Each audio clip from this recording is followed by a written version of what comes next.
Yankıları toplayan adam ve sessiz vadi. Hayat Vadisi, isminin hakkını sonuna kadar veren bir yerdi. Sabahın ilk ışıklarıyla birlikte, vadinin her köşesinden bir ses yükselirdi. Demircinin örsünden çıkan ritmik çekiç sesleri, pazar yerinde yankılanan neşeli insan kahkahaları, vadinin ortasından akan nehrin hiç durmayan şarkısı ve elbette her sokakta koşturan çocukların cıvıltıları. Bu seslerin hepsi bir araya gelerek vadinin büyük ve mutlu kalbinin atışlarını oluştururdu. Bu vadide yaşayan, adının hakkını veren bir de çocuk vardı. Maya. Maya, hayat dolu, enerjik bir kız çocuğuydu. En sevdiği şey ses çıkarmaktı. Yüksek sesle şarkılar söyler, koşarken attığı her adımı güm güm diye seslendirir ve vadinin duvarlarına en sevdiği kelimeleri bağırarak yankılanmasını dinlerdi. O, hayat vadisinin en canlı, en neşeli notasıydı. Fakat bu ses ve neşe dolu vadinin hemen üzerinde bir sır perdesinin arkasına saklanmış gibi duran bir dağ vardı. Sessiz Dağ. Dağın tepesinde vadideki hiç kimsenin tam olarak tanımadığı yaşlı bir adam yaşardı. Bu adam hakkında bilinen tek şey, günün belli saatlerinde sırtında her zaman taşıdığı büyük, el yapımı, hasır bir sepetle dağdan inip vadinin en ücra köşelerinde dolaştığıydı. Hiç konuşmaz, kimseye bakmaz, sadece etrafı dinler gibi görünür, sonra da geldiği gibi sessizce dağına geri dönerdi. Vadideki yetişkinler, çocuklar korkmasın diye bu adam hakkında fısıltıyla konuşurlardı. O, yankıları toplayan adam derlerdi. Sepetine vadinin en güzel seslerini, kahkahaları, şarkıları hapsediyor. Bir gün gelecek, sepeti dolduğunda vadi tamamen sessizliğe bürünecek. Bu hikaye yüzünden çocuklar, yaşlı adamı gördüklerinde hemen evlerine kaçışır, pencerelerinden korkuyla onu izlerlerdi. Ama Maya diğerleri gibi değildi. O korkmuyor, sadece merak ediyordu. Bir insanın bir sepetin içine sesleri nasıl sığdırabileceğini aklı almıyordu. Neden birisi kahkahaları çalmak istesindi ki? Maya bu sırrı çözmeye karar verdi. Bir sabah herkesten gizli bir şekilde o güne kadar kimsenin cesaret edemediği bir şeyi yapmak için yola çıktı. Yankıları toplayan adamın yaşadığı sessiz dağa tırmanacaktı. Yolculuk beklediğinden çok daha farklıydı. Dağın eteklerinden yukarı doğru tırmanmaya başladığında hayat vadisinin o tanıdık gürültüsü yavaş yavaş arkasında kalmaya başladı. Demircinin çekici sustu, çocukların kahkahaları duyulmaz oldu. Ve o an Maya hayatında ilk defa başka sesler duymaya başladı. Rüzgarın çam ağaçlarının iğne yaprakları arasından geçerken çıkardığı fısıltıyı, bir arının minicik kanatlarının vızıltısını, kendi kalbinin atışını ve nefes alıp verişinin sakin ritmini. Daha önce hiç fark etmediği bu sessiz melodi onu şaşırtmıştı. Uzun bir tırmanışın ardından dağın zirvesine yakın bir yerde büyük bir şelalenin arkasına gizlenmiş bir mağara girişi gördü. Mağaranın önü sade ve sessizdi. Merakı korkusunu yenmişti. Parmak uçlarında yürüyerek şelalenin su perdesinin arkasından geçti ve mağaranın içini usulca baktı. Gördüğü manzara hayal ettiğinden o kadar farklıydı ki bir an nefesini tuttu. Mağaranın içi loştu ama duvar kenarlarına dizilmiş yüzlerce el yapımı ahşap nesneden yansıyan yumuşak bir ışıkla aydınlanıyordu. Yaşlı adam mağaranın ortasında bağdaş kurmuş oturuyordu. Korkunç ya da kötü görünmüyordu. Tam tersine yüzünde derin bir sükûnet ve bilgelik ifadesi vardı. Etrafı irili ufaklı, hepsi birbirinden farklı, inanılmaz bir özenle yontulmuş yüzlerce ahşap kuşla çevriliydi.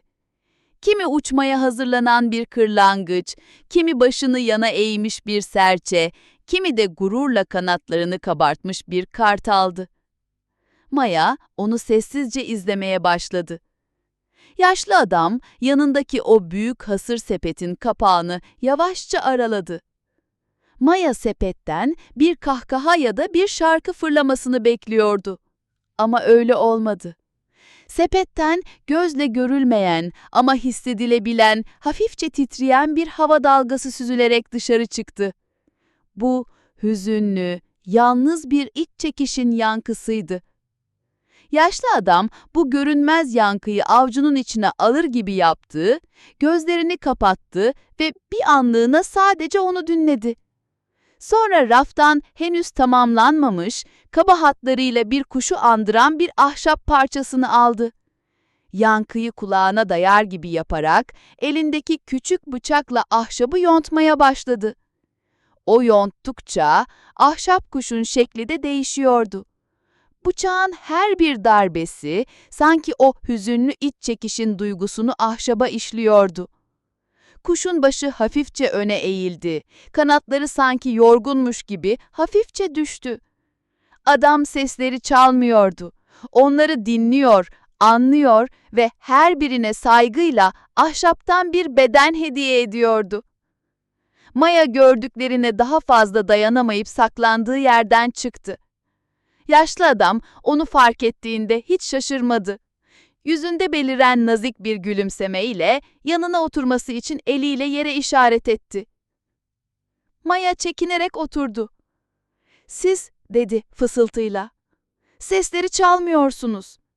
Yaşlı adam başını salladı. Sesi yıllardır konuşmamış gibi yavaş ve derindi. "Hayır küçük kız, ben sesleri toplamam. Ben kimsenin durup da duymadığı yankıları toplarım." Elindeki hüzünlü kuşu Maya'ya uzattı. "Bu," dedi, "fırıncının ekmeği güzel kabarmadığı zaman duyduğu hayal kırıklığının yankısıdır.